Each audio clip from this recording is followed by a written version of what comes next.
Nagigigil ako?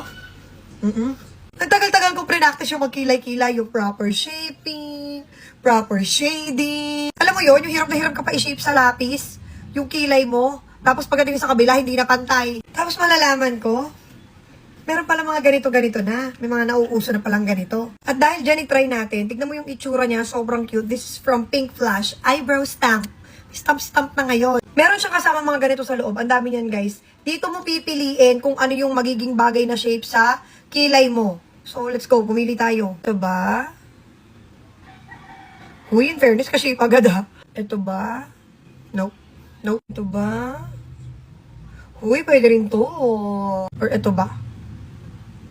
Pwede rin to, pero parang mas matulis to After a while of picking, na-realize kong ito ang pinakaswak sa kilay ko, kaya ito yung gamitin natin. Let's use the shade TP01. Ganito yung itsura niya sa loob, so dyan ka kukuha ng product. Then, let's do this.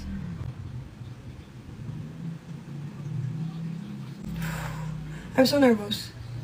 Let's see the reveal.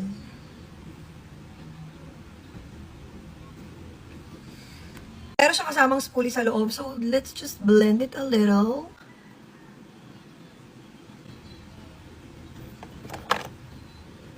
Before, after.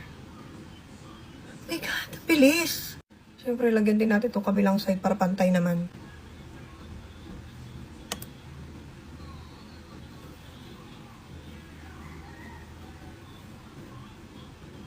So, nilinis ko na siya ng concealer and this is the final look. And may na-discover ako. Smudge-proof siya, te. So, hirap na hirap kayo magkilay. Alam niyo na. Yellow basket.